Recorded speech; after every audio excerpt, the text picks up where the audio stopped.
किसी गांव में फजलो नामी मेहनतकश रहता था। वो रोज़ मजदूरी की तलाश में घर से निकलता था, जो कभी मिल जाती और कभी इसे खाली हाथ वापस आना पड़ता। इसकी आमदनी का कोई मुस्तकिल जरिया नहीं था। दिन भर मेहनत मशक्क़त के बाद इसे जो उजरत मिलती वो इसके अहल खाना का पेट पालने में ही सिर्फ हो जाती, जिसके बाद फिर खाली हाथ होता।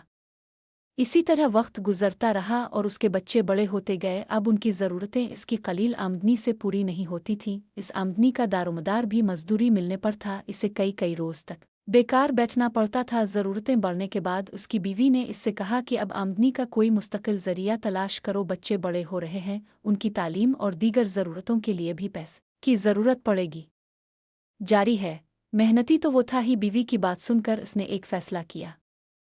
अगले ही रोज़ वो बाजार गया और उसके पास जो थोड़ी बहुत रकम थी, इससे एक कुल्हाड़ा खरीद कर लाया। उसके घर के करीब ही जंगल था। इसने वहां से लकड़ियां काटें और बाजार में ले जाकर फरोख्त कर दे। इससे अच्छी खासी आमदनी हुई और ये इसकी ज़िंदगी का पहला दिन था जब इसने और उसके बीवी बच्चों ने पेट भर कर खाना खाया। लकड़ियां काटने का काम इसका मुस्तकिल रोज़गार का ज़रिया बन गया और इससे हासिल होने वाली आमदनी से घरेलू हालात बेहतर होने लगे।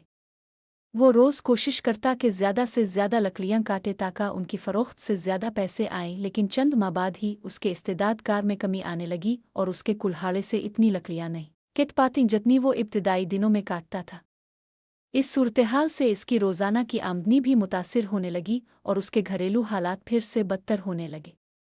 इसकी बीवी ने इससे सबब पूछा तो इसने बताया कि अब इससे पहले की तरह ज़्यादा लकड़ियाँ नहीं काटी जाती, हालांकि वो तमाम दिन मेहनत करता है।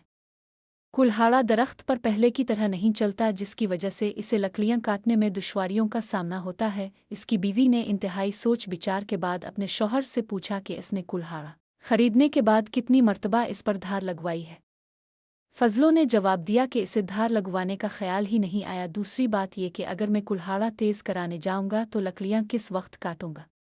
इस पर बीवी बोली कि अगर कुल्हाड़े को धार लगवाने में थोड़ा सा वक्त सिर्फ कर दोगे तो इसकी कारकर्दगी में इजाफा होने के बाद कम वक्त में ज़्यादा लकड़ियां काट लोगे और तुम्हें मशक्क़त भी कम करना पड़ेगी। फजलों की समझ में बीवी की बात आ गई और उसके बाद वो बाकायदगी के साथ कुल्हाड़े पर धार लगवाने लगा, जिससे इसकी कारकर्दगी पहले जैसी हो गई और उसके घरेलू हालात फिर से बेहतर होने लगे।